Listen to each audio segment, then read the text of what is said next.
this afternoon, which brings us to the statement Palestinian Authority Prime Minister visit. Minister Falconer. With your permission, Madam Deputy Speaker, I'll make a statement on the inward visit of Prime Minister Mustafa. Yesterday, at the invitation of the government, the Palestinian Authority Prime Minister, Dr. Mohammed Mustafa, visited the United Kingdom.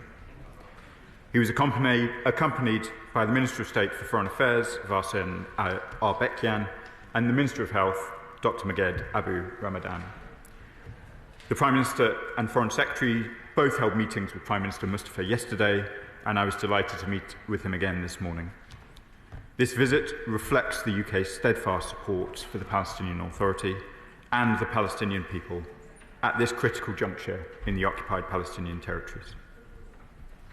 During the visit, we reaffirmed our unwavering commitment to advancing a two-state solution as the only pathway to achieving just and lasting peace in the Middle East, where Israelis and Palestinians can live side by side in peace, dignity and security. We are clear that the Palestinian people have an inalienable right of self-determination, including to independent statehood. This government is committed to strengthening our bilateral relations with the Palestinian Authority. The PA is the only legitimate governing entity in the occupied Palestinian territories, and it is important that Gaza and the West Bank are reunified under their authority. The UK is clear. The PA must have a central role in the next phase in Gaza.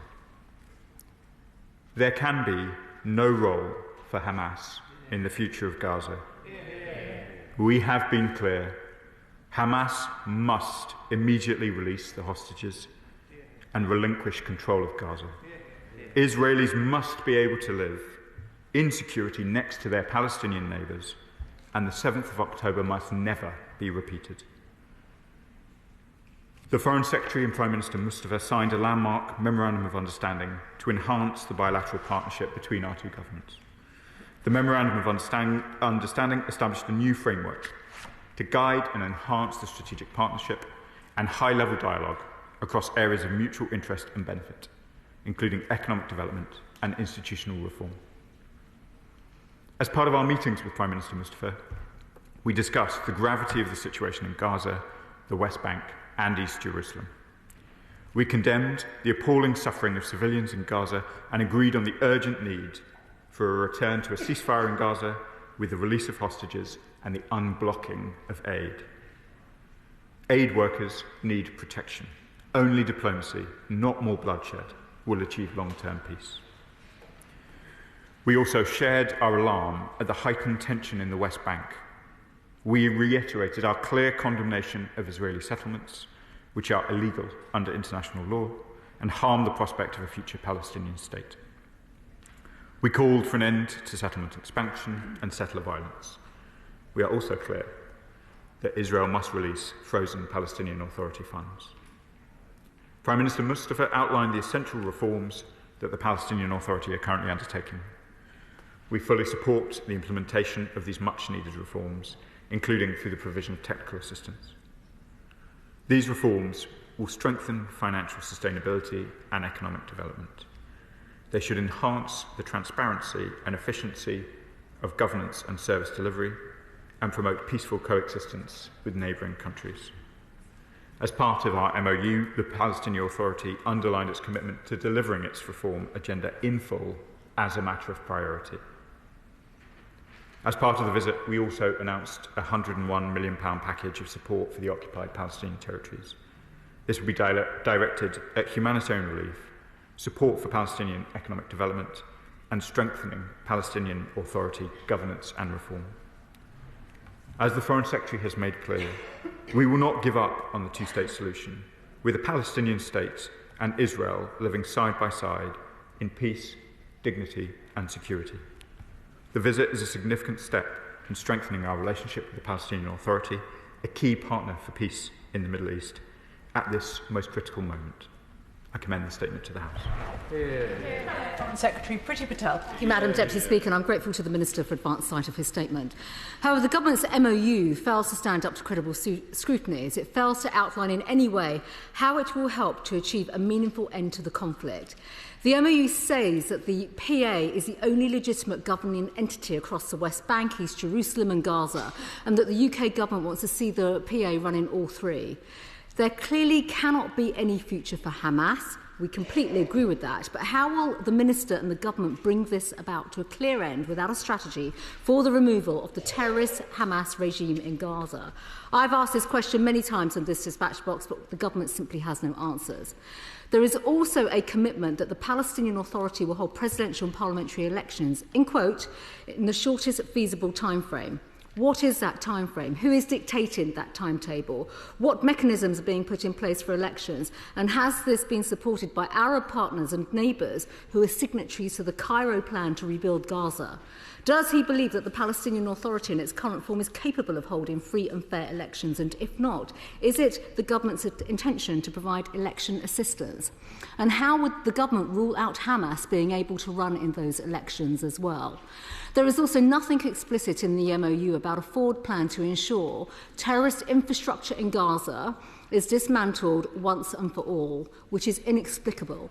What dialogue has taken place with key Middle Eastern allies since the Cairo plan for Gaza was published? And on the question of recognition of a Palestinian state, the Government's approach, if I may say so, is incoherent, and the MOU provides no clarity on the long-term intentions, conditions or timing when this could happen. So can the Minister tell the House whether he agrees with us that we are not at the point of recognition now and that recognition cannot be the start of the process? And there is no mention anywhere of the efforts to build upon the Abraham Accords as a way of achieving regional stability. This is despite the Accords providing the framework to support and the finance and for a new future for Palestine and support a two-state solution. Were efforts to expand the Accords discussed with the Palestinian Authority leadership yesterday? And on the economic front, the MOU talks about boosting trade. But what kind of increases are we looking at in value terms in respect when we have all this instability in the region, and what sectors are the government now pursuing? And will this involve the UK government spending money on trade promotion measures? Why was there no mention of welfare reform in PA-controlled territory, which we know is in dire need of urgent attention? Meanwhile, there's references to education, which are extremely vague and unsatisfactory. It needs to be much clearer and set proper parameters so that there are clear plans for education and upskilling a whole generation that has been poorly served by their political leaders for too long. And can the Minister confirm whether he held discussions with the PA about the urgent need for them to do everything in their powers to banish anti-Semitism from Palestinian school textbooks? Can he provide any detail on the very opaque commitment to educational, scientific and cultural exchanges? What form is this going to take place? Can he clarify what exactly the £101 million he has announced yesterday going towards? Can he tell us which organisations will be entrusted with the money and whether UNRWA will receive any of it? What specific programmes will it be funding? And there's only a very brief mention of the need to tackle corruption in this entire document, which is inadequate. What is his assessment of the current corruption levels and the PA's leadership efforts to deal with it? And what is his definition of progress? The sectional security operation also needs unpacking and more accountability. Exactly how will the security cooperation be enhanced, and which global challenges and threats, to quote the MOU, does the Minister envisage jointly countering with the Palestinian Authority? Madam Deputy Speaker, the MOU also says, and I quote, that the participants commit to action to uphold the rights of women and minority groups and prevent the targeting of individuals in these categories. But does he believe that these rights are being sufficiently upheld in the West Bank at present? Indeed, the question of full civil liberties, including freedom of expression and media freedom, needs serious attention, and the PA does have its work cut out to prove its credibility. There is a chapter on climate change, so can the Minister tell us exactly what is the best practice he is seeking to learn from the Palestinian Authority when it comes to tackling climate change? And on the current conflict, what has this government done since the House last met on this issue to support international efforts to help secure the release of those poor hostages who remain in such cruel captivity in Gaza? Finally, Madam Deputy Speaker, I'd like to turn to Iran. If we are serious about sustainable peace, we must address the root causes of this terrible suffering. We still have no clarity from the government about how they see the US working with the US administration, so I'll give the Minister another opportunity to answer that question. And finally, will he furnish us with the government's official response on the legal attempt here in the UK to try and challenge the proscription of Hamas? Thank you, Madam Deputy Speaker. If there were many questions there from the opposition, the spokesperson for the opposition on foreign affairs. Let me be clear. The British government sees the Palestinian Authority as a vital partner. It is a vital partner that must go through reform. The new Prime Minister has shown leadership on that reform agenda and has made progress on a range of issues. She raises a number of important ones. One is to do with the content of textbooks, on a question on which we have discussions with the Palestinian Authority, and I have discussed with other parties who have strong views, understandably, on the vital importance of ensuring that both communities are raised with a belief in coexistence rather than hatred. There are a range of other very important reform questions that are at issue. One of them that the Prime Minister has shown real leadership on is the so-called pay-to-slay arrangements, where progress has been made.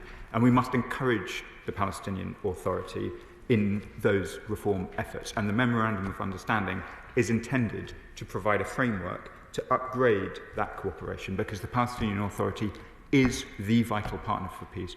The Right Honourable Lady rightly asks what we will do to ensure that Hamas leave the Gaza Strip and do not play a governance role. One of the most important things we can do is ensure that there is a serious and credible alternative to Hamas, and that must be the Palestinian Authority. And that is what our efforts are aimed at. She asks two very important questions about the UK government's position in relation to Iran. We welcome the talks between the United States of America and Iran. I was in Oman after the first stage of the talks. The Foreign Secretary has been there recently. We are talking to all parties, and we want to see a diplomatic solution to the nuclear weapon threat that Iran poses, not just to the region, but to the world, and we hope that these talks will prove successful. She asks very reasonably about the allocation of the 101 million. I'm not in a position to give a full breakdown of exactly where the money will go, though I will provide a House with that breakdown. I would anticipate both that funding is directed to UNRWA and the Palestinian Authority directly, but once we have full programmatic details, we'll return to the House with the breakdown. We're talking to partners about those allocations, and I'm very happy to come back in writing on some of the more detailed questions. Lastly, before returning to the bench, I would say on the Abraham Accords, we support the Abraham Accords. I was very pleased, while indeed the Right Honourable Lady was there, to sign the UK up to an agreement with Bahrain and the US, which includes explicit reference to the Abraham Accords. And so we are supporting the Abraham Accords, not just in our words, but in our actions as well. Chair of the Foreign Affairs Committee, Emily Thornberry. Thank you very much, Madam Deputy Speaker.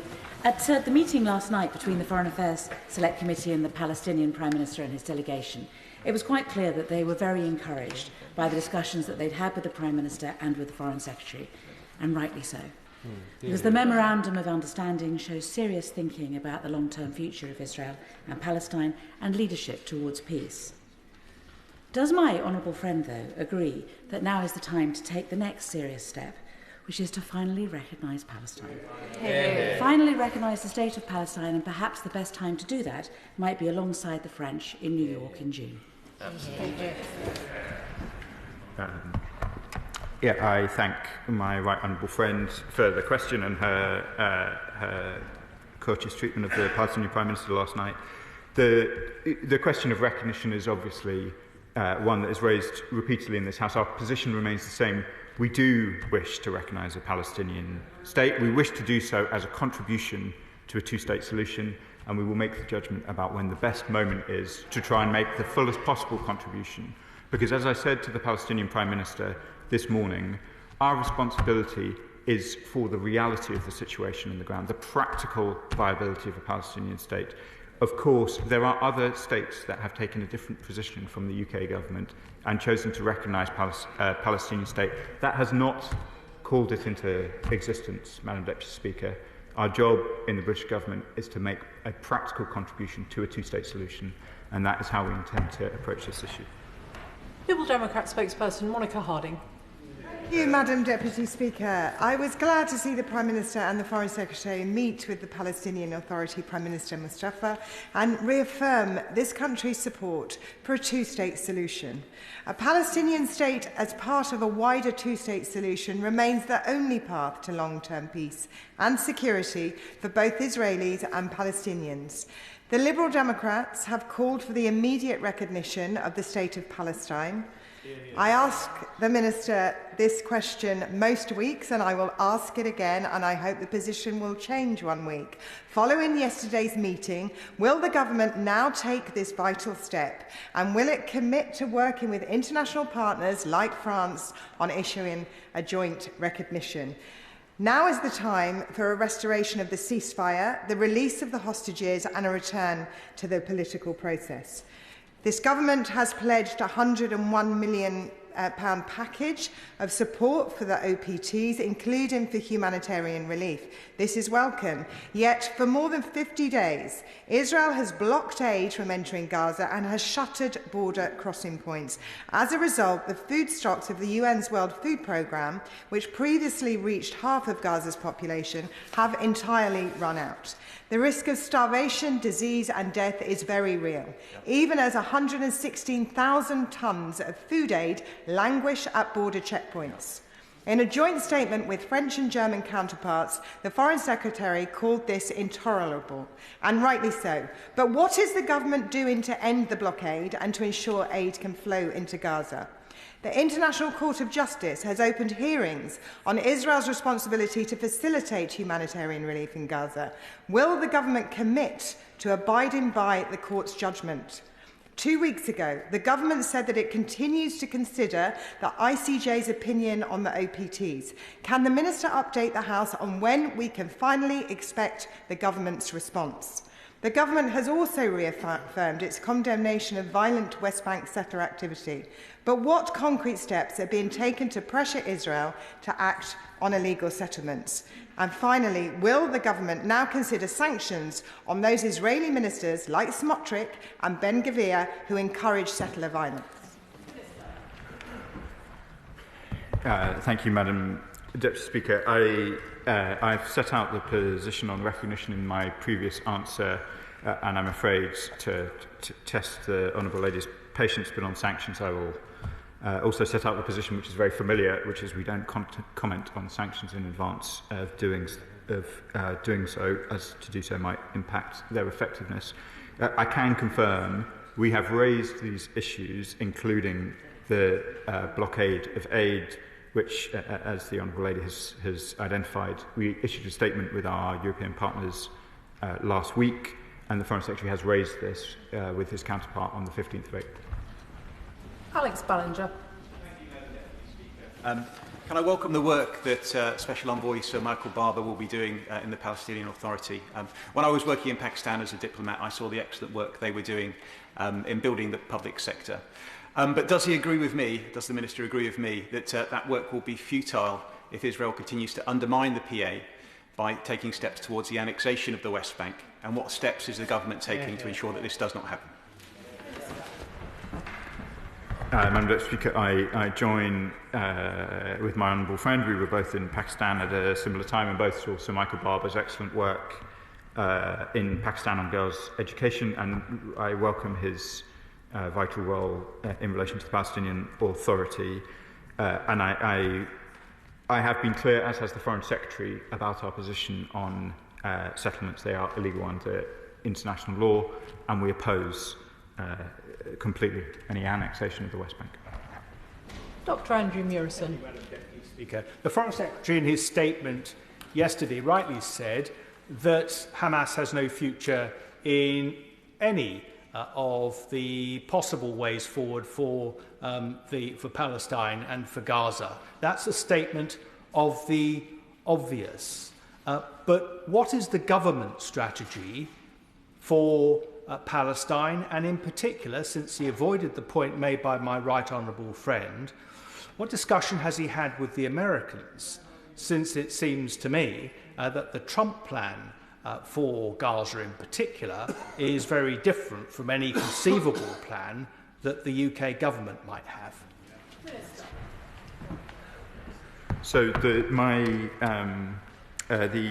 honourable gentleman, and indeed one of my predecessors, does ask what our plan for Palestine is.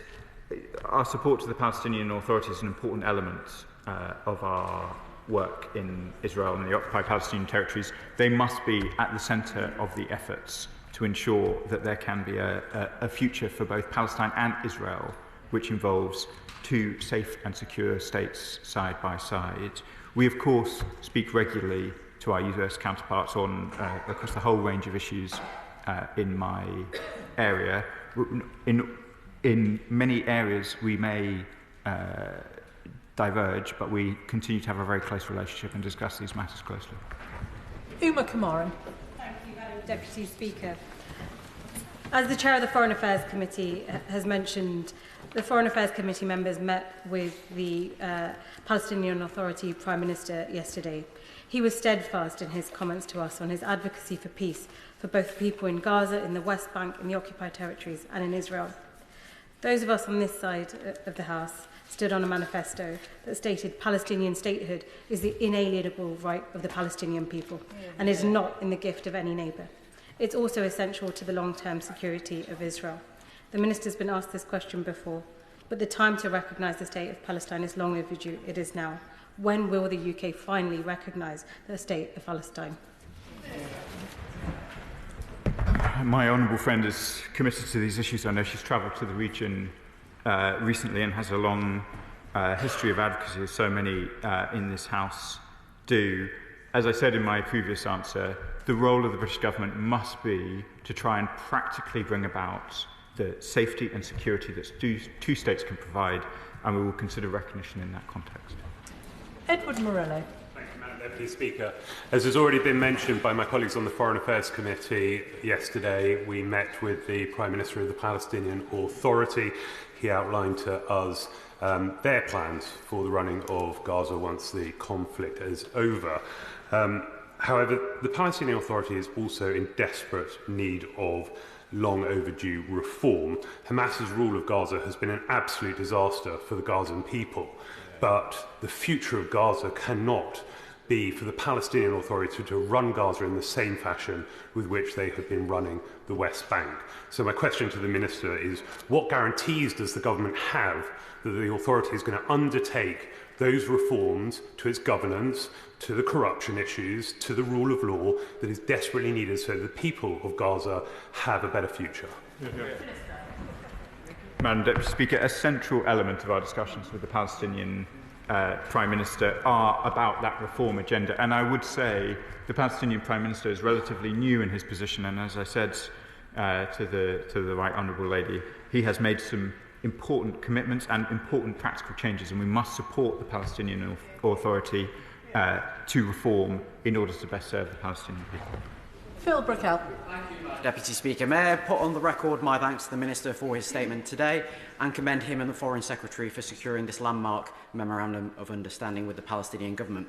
Following my meeting yesterday with Prime Minister Mustafa, can the Minister tell this House how the MOU and the £101 million for the occupied Palestinian territories will allow the Palestinian Authority to reform and provide crucial public services to the Palestinian people? It was a sign of the Palestinian Authority's commitment to some of these practical questions of service delivery that their Health Minister travelled with the Prime Minister for discussions. The MOU provides a framework through which we can have that reform discussion, including strategic dialogues on a whole range of questions, including the important education questions that the Right Honourable Lady raised earlier. Sir Desmond Swayne. How long does the Minister think he has in which he will be able to recognise a Palestinian state which retains sufficiently economically viable land to actually be a goer? The Right Honourable Gentleman raises important questions about the economic viability of the occupied Palestinian territories and what any future states of Palestine would rely on for its economy. There clearly are very important questions to be considered, both about energy, water, and the areas themselves. Clearly, many of these issues have been considered final status determination issues envisaged for the end of a two-state solution conference. We are doing everything we can to try and support the most practical measures possible to enable the Palestinians to live the most dignified lives that they can. Shah. Thank you, Deputy Speaker. Can I first also add my thanks on the record to the Minister for all the work that he's doing and Secretary of State for the MOU, which is very, very welcome. Might I add to the question from the Chair of Foreign Affairs Select Committee, whilst I appreciate, yes, we did stand on that manifesto, and rightfully so, things have since changed, and I appreciate the government's position was then we will continue and as part of the recognition as part of a peace process. But the thing is, Israel has been blocking aid to Gaza for 50 days now. People are dying of starvation. We have settler violence increasing in the West Bank.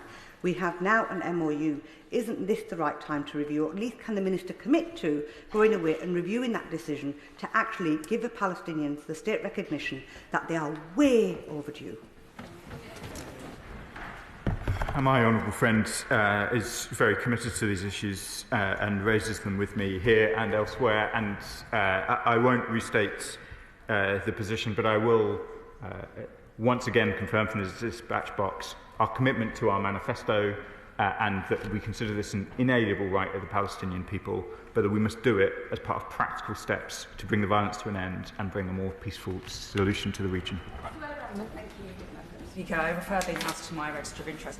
Given that the horrific October the 7th attacks were perpetrated by Hamas, that hostages still remain in captivity in Gaza, but that those attacks were also carried out with the support and participation of many Gazans, and that there were senior Palestinian Authority diplomats who openly celebrated those attacks.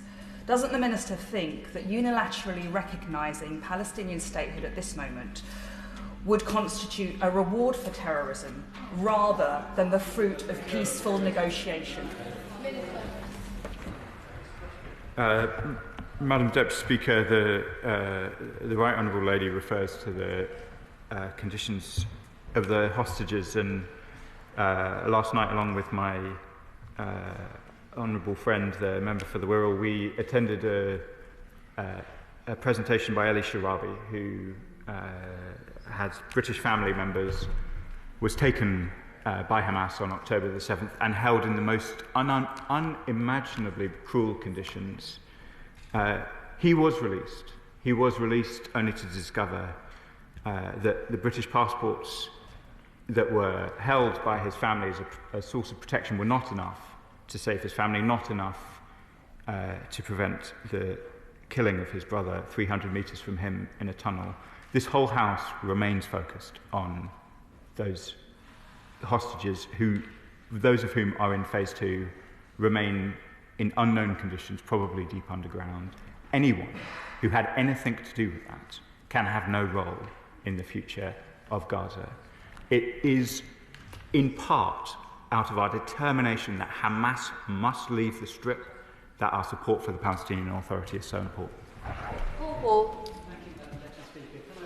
Significant strengthening of ties between the UK and the Palestinian Authority, not just in terms of trade and extra funding from the UK, but also what the Foreign Secretary said last night was that the UK is committed to urgently advancing a Palestinian statehood as a key part of a two-state solution. Last night it was my pleasure not just to meet Prime Minister Mustafa, but also the director Basil Adra of the Oscar-winning documentary No Other Land, and he made clear that recognition is his central demand too. So does the Minister agree with me and that President Macron was right last month when he said we must move towards recognition, and we will do so in coming months?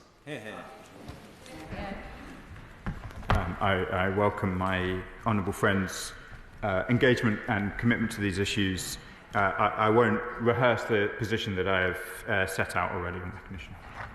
Chris Law. Thank you, Madam Deputy Speaker. 2 weeks ago I had the privilege to speak on behalf of the UK Parliament in the Interparliamentary Union, where over 1,200 MPs from 188 countries passed a resolution supporting a two-state solution, with no one voting against it. There was plenty notice, however, of the UK not recognising the nation-state. So last I asked the Palestinian Prime Minister what difference it would make if the UK recognised the Palestinian state, and he replied, and I quote, "It would be a paradigm change, a new platform. All starts with that recognition."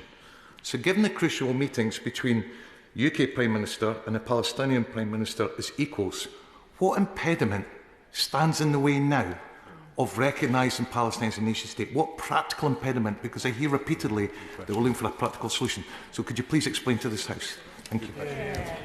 Madam Deputy Speaker, I won't rehearse a number of the vital questions about security and governance that will clearly need to underpin a two-state solution in which both states are able to live in peace and security and cooperation.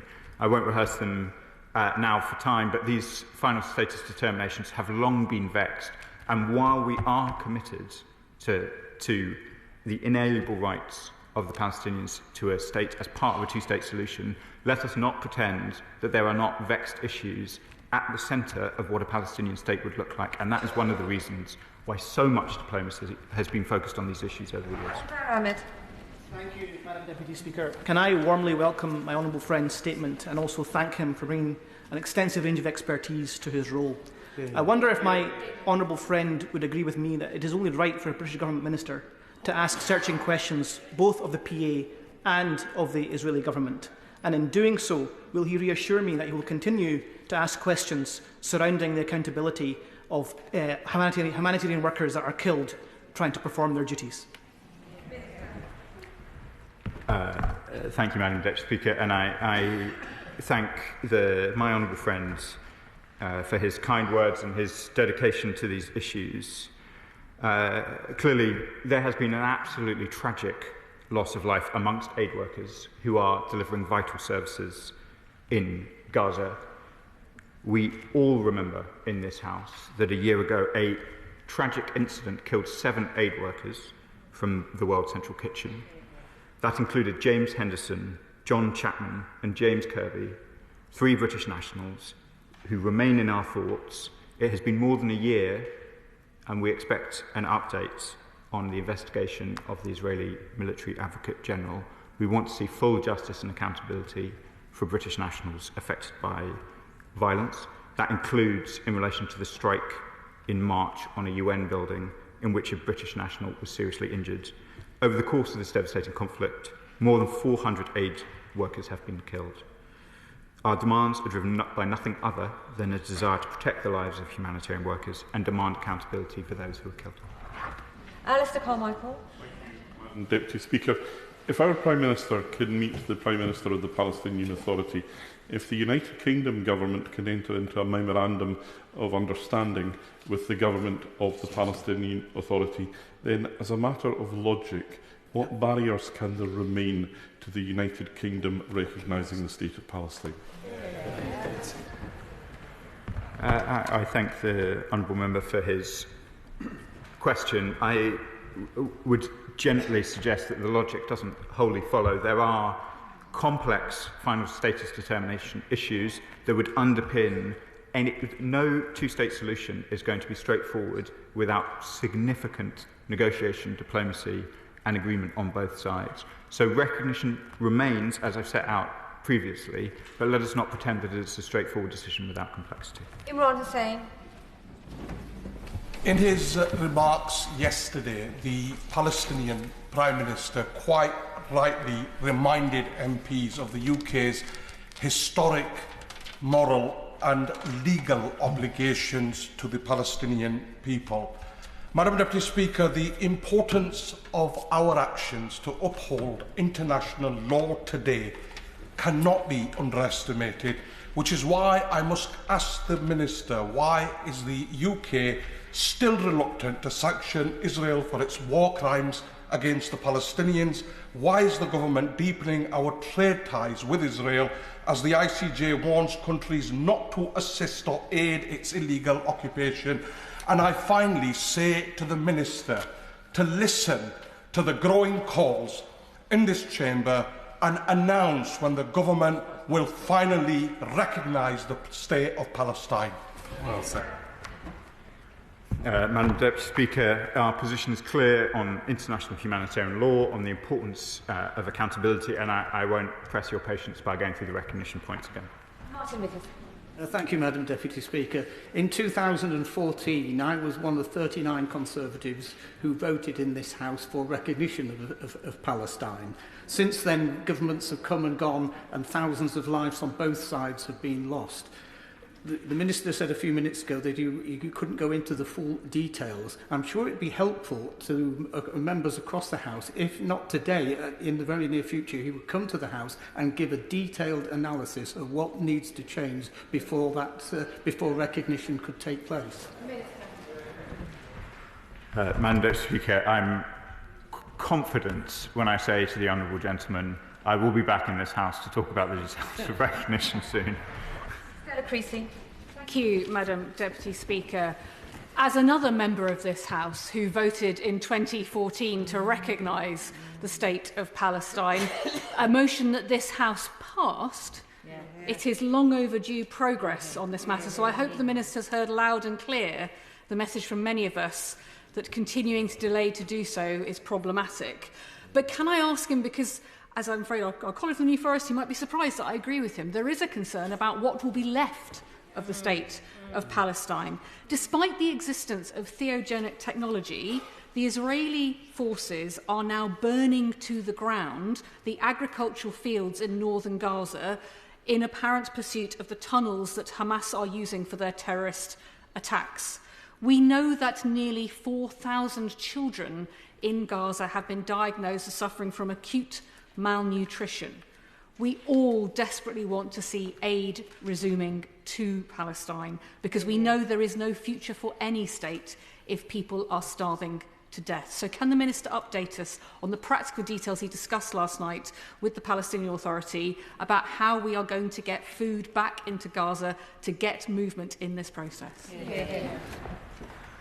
My honourable friend raises important questions about the viability of a Palestinian state. We must, the occupied Palestinian territories must not be reduced, not geographically and not by forced displacement, and I'm happy to reiterate that point at the dispatch box.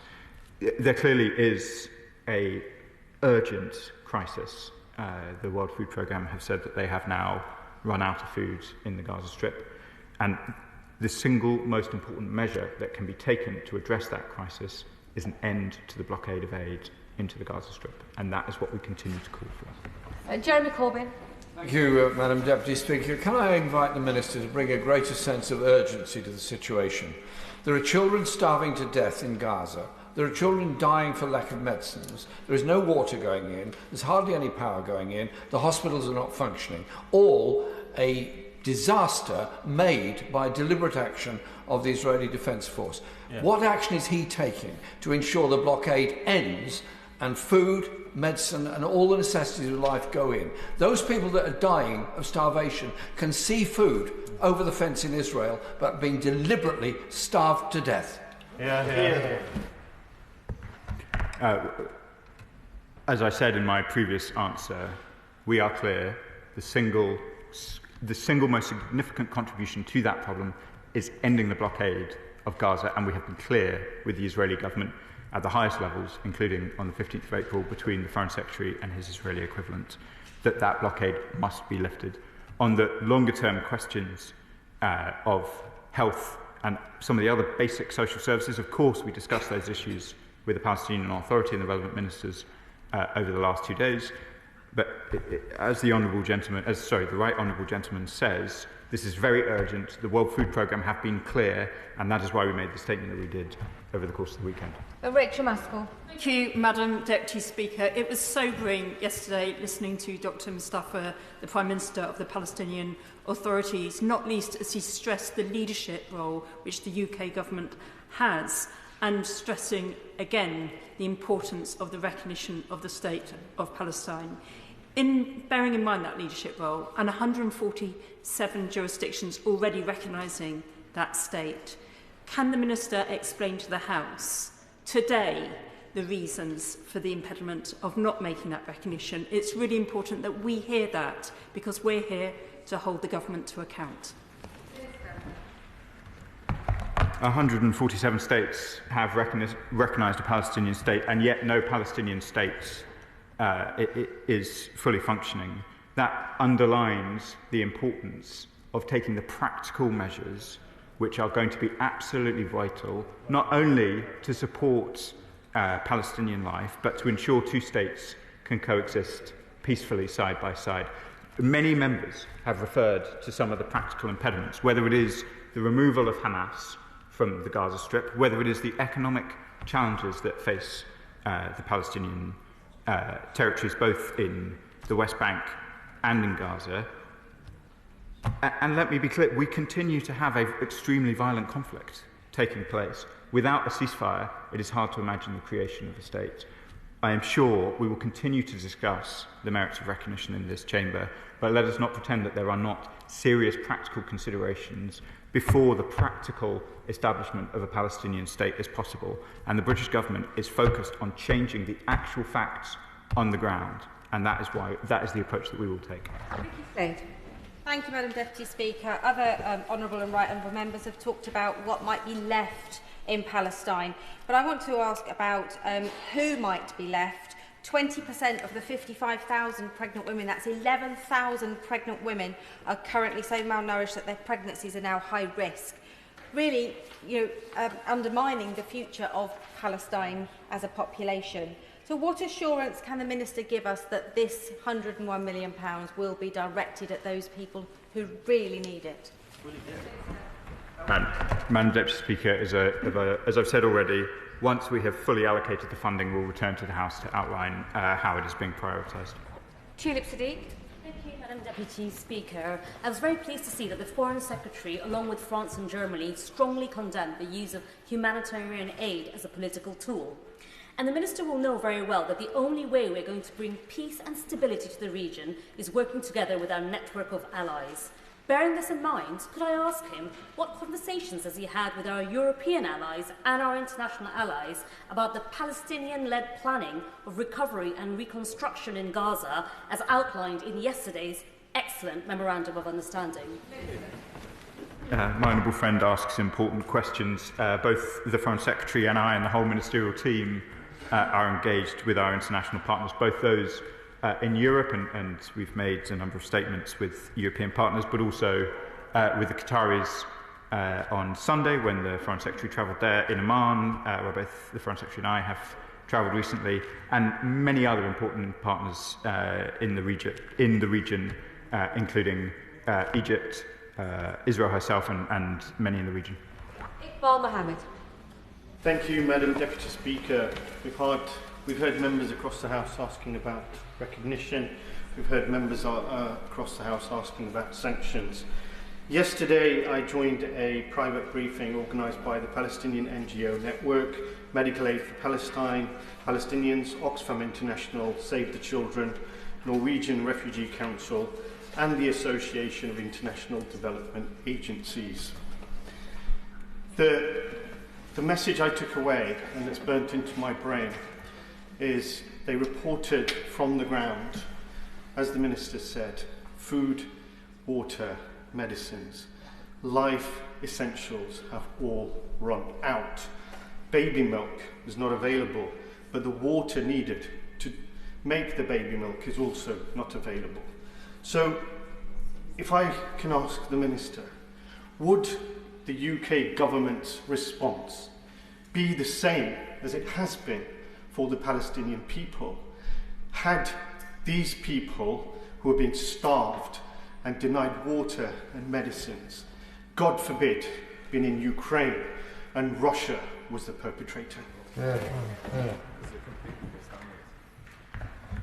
Madam Deputy Speaker, the UK seeks to play its full role in every humanitarian crisis. We have conducted important conferences on Sudan, we have attended to issues in Ukraine, and of course, we have attended to issues in the occupied Palestinian territories.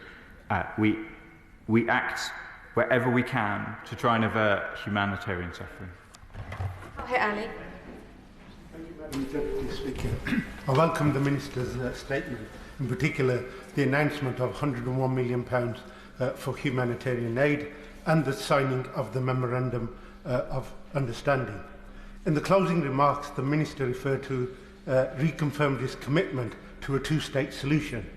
However, to have a two-state solution, you need to recognise both states.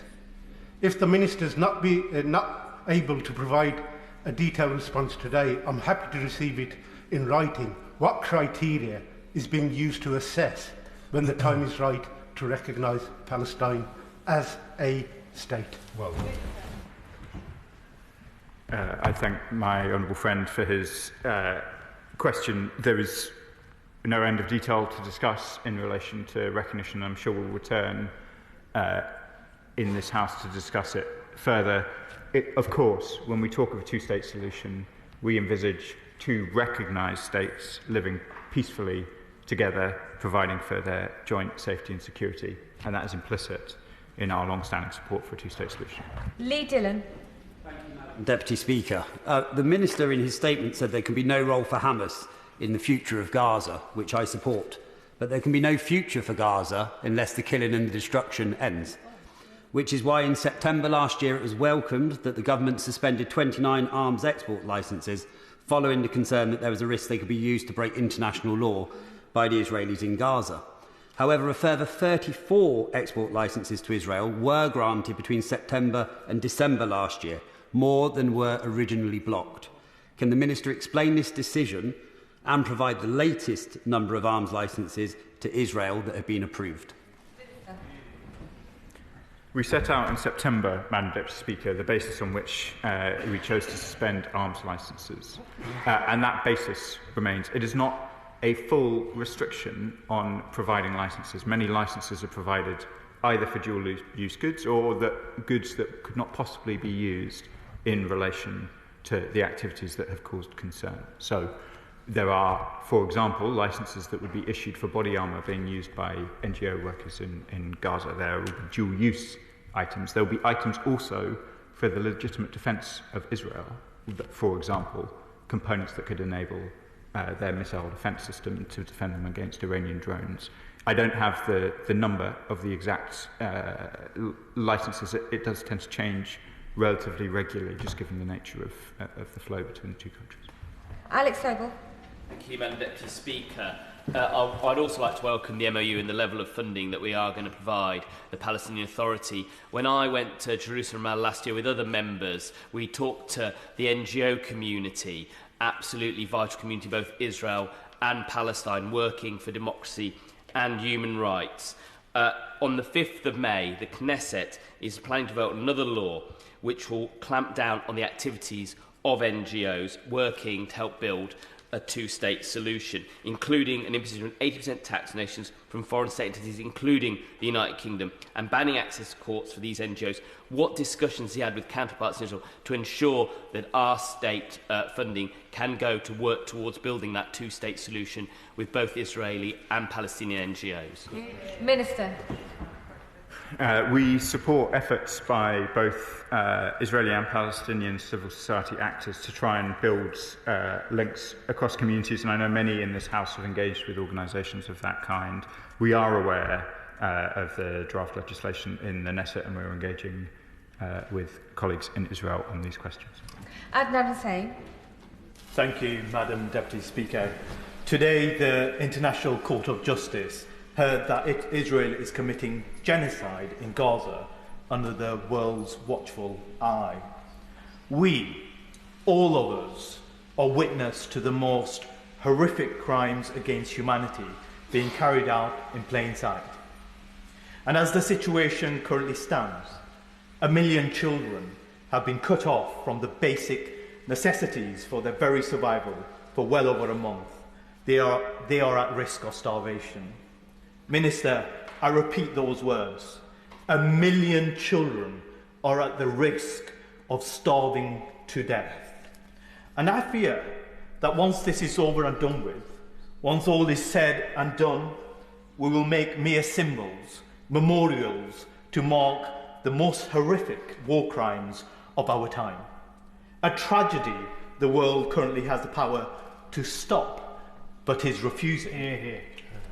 Madam Deputy Speaker, what more can the government do, and why isn't it being done to ensure that the civilian population of Gaza, of which 1 million are children, are not starved to death? Yeah. The government is in no doubt about the severity of the humanitarian situation in Gaza. That's why last week we made statements both with our allies and with others, both with our allies and alone, about the politicisation of humanitarian aid and about the urgent situation that the UN agencies are reporting. More than 90% of Gaza's population has been displaced, many of them repeatedly, and I know many members of this House have heard harrowing tales of those resident in the Strip simply trying to survive, trying to return to their homes, to find them totally destroyed, trying to find medical assistance as hospitals across the Gaza Strip go out of operation. The government is in no doubt about the severity of the situation and raises it with the emphasis you would expect. Madam Deputy Speaker, and I commend my honourable friend for all the work that he's doing. And I know there's a huge amount going on behind the scenes, and particularly for this memorandum of understanding the additional funding. When I hosted the APPG on Palestine last night, it was quite clear from Prime Minister Mustafa how grateful he was for the stance that the UK was taking, that he saw it as part of a sequence of steps towards recognition. And yes, he wanted that as soon as possible, but he recognised the steps that needed to be taken to ensure, because of the difficult international context, that it would make a difference. But what other of our allies, either with the E4 or the Five Eyes, except the US obviously, have provided a similar sort of MOU that can be built on? Minister. I'll have to revert to my right honourable friends on whether or not others have a memorandum of understanding. There has been important work done by the European Union with the Palestinian Authority and by others, but I was very grateful for the words of the Palestinian Prime Minister last night in Parliament. I think he has particularly recognised the importance of the UK's work on the reform agenda and many other things, for which I'm very grateful. Carl? Thank you, Madam Deputy Speaker. More than 15,000 children murdered. More than 15,000 women murdered. More than 15,000 innocent men murdered. The Minister, Madam Deputy Speaker, used the word contribution when making reference to a two-state solution. I asked the Minister, the contribution of all those that have been murdered, the blood that has been spilled, is that not sufficient for them to be recognised as a state? Madam Deputy Speaker, as I said in my last answer, we are incredibly conscious of the suffering in Gaza. We want to see a ceasefire, we want a political process, and we want two states living securely side by side, and all of our diplomatic efforts in relation to this question are focused on that. Richard Bergen. Thank you, Madam Deputy Speaker. In his meeting with MPs, the Palestinian Prime Minister was clear: Israel will only change course if there is real action from states. He stressed that, in line with the International Court of Justice ruling, states have a legal responsibility to impose sanctions, including ending all trade in settlement goods, and to cease any aid or assistance that sustains Israel's illegal occupation of Palestinian territory. These are measures backed by a significant number of MPs across this House. When will the government finally impose meaningful sanctions to hold Israel accountable and apply the pressure needed to stop Israel trampling all over international law without any consequences? Rightly, the government did it for Russia. Wrongly, they won't do it for Israel. Minister. Madam Deputy Speaker, I'm grateful to my honourable friend for the question. I'll gently correct him that, as he knows, this government has taken steps, including sanctions, since we became the government. And he knows also that we don't comment on sanctions in advance of laying them. Jim Shannon. Deputy Speaker, can the Minister is a good man, and his answers, I believe, indicate just that. So I read with interest the release on the government website regarding the visit, And it struck me just when I saw the language referencing the occupied Palestinian territories. Does the Minister not agree that government language must be considered and unbiased? And whilst we welcome dialogue and a hope for peace, to achieve this we cannot and must not roll over and use narratives that are not helpful and useful, and as a result be careful that government could sow division and distrust with their Israeli allies. I thank the honourable gentleman for his kind words. The language of occupied Palestinian territories has long been the language of British government under multiple different governments, and it reflects our legal view of the position. Matthew Patrick. Thank you, Madam Deputy Speaker. I welcome the government's commitment to securing a peaceful future for the region, but that future feels far away for those families of hostages still held by Hamas. As the Minister mentioned yesterday, he and I heard from Eli Sharabi, who talked about the horrors of his experience and how he lost absolutely everything. He is working tirelessly now to secure the release of all hostages, including British-linked Avanatan Orr. Can the Minister set out, does he agree with me, that the first step in securing the peaceful future we all want to see is the immediate release of all of the hostages? Minister. I do, Madam Deputy Speaker, and I'd like to pay tribute to the work of my honourable friend who's been a tireless supporter of hostage families, including Emily Damari, Mandy, her mother, and of course Avinatan Orr, who is an Israeli citizen with a British mother, and he's very much in my thoughts, as are all of those left in tunnels for Phase 2, awaiting a ceasefire which cannot come urgently enough, and I join him in calling for the immediate release of all hostages. Luke Akehurst. Thank you, Madam Deputy Speaker. I refer honourable members to my entry in the Register of Interests. The Palestinian Authority is key to a two-state solution and should be the basis of the viable Palestinian state we all want to see. I welcome the Minister's focus on practical steps to build up the Palestinian Authority. I think those are a lot more important than statements which might be interpreted as a little performative. Can the Minister update the House on the government's work with the PA to improve the situation on the ground in the West Bank, including tackling the recent increase in Iranian-backed terrorism there and the expansion of Israeli settlements, both of which represent major practical barriers to a two-state solution? Minister.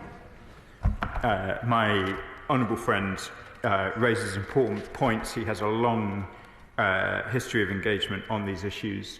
The security challenges in the West Bank are important, and he is right to raise them. I've set out our position on settlements clearly already from the dispatch box, and I reiterate them. We are talking to the Palestinian Authority about those practical challenges, about the importance of being able to demonstrate the effectiveness of the Palestinian security forces to prevent violent disturbances within the areas that they control. It is vital that settlements are restrained and that the terrible increase in settlement activity is reduced.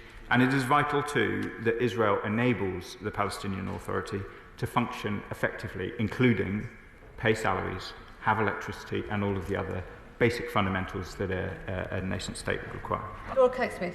Thank you, Madam Deputy Speaker. It was a real honour to join a meeting with Prime Minister Mustafa in Parliament yesterday, and I welcome the Minister's hard work and the signing of the MOU. I desperately want peace for Palestinians and for Israelis, and I was very touched by Prime Minister Mustafa's gracious remarks that the way forward has to be peace for all, dignity for all, justice for all.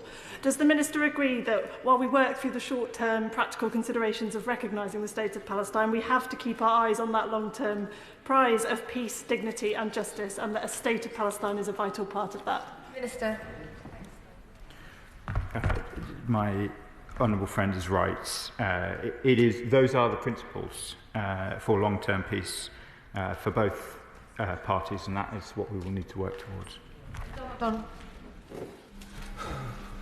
Of course, the Memorandum of Understanding is significant, and the message to the Minister about the recognition of the State of Palestine is, I think, equally significant. But member after member now have raised the issue of the famine that there is now in Gaza itself and the implications that's having. And we're seeing pictures of children who as a result of malnutrition and not surviving the hospital treatment that they're getting. Historically, our country has been faced with this situation before, and we've overridden blockades. We've not allowed other countries to veto humanitarian aid. Aren't we near that stage now where we cannot allow Israel to veto the delivery of aid? And shouldn't we now be looking with our partners to look at the logistics that we have on the ground in that region to deliver the aid by sea and by air, whatever the statement that Israel makes? Minister. I thank my right honourable friend for the question. We have looked, including with our partners, at a whole range of mechanisms by which aid might be brought into Gaza. The truth is that without effective deconfliction mechanisms, aid workers are at real risk, as we have seen in recent months and weeks. There is also a question of scale, which is there have been airdrops and there have been sea movements of aid into Gaza. Nothing can equal the scale required other than lifting the blockade, and that is what we have been focused on. Final question, Dr. Peter Prinsley. Thank you, Madam Deputy Speaker. 570 days, 59 hostages remain. Does the Minister agree with me that the unconditional release is a key to the ceasefire? And what did Prime Minister Mustafa have to say about this yesterday? Minister. I thank my honourable friend for the question and his doughty advocacy on these points. Prime Minister Mustafa told me he wants the hostages to be released, and I'm sure my honourable friend will have seen some of the other commentary from the Palestinian or authority on these questions. It is critical. The hostages must be released as soon as possible, and I know this whole House continues to have that feeling. That concludes the statement on Palestinian Authority Prime Minister visit. I'll allow the front bench to very swiftly and quietly move over before we go on to the 10-minute rule motion.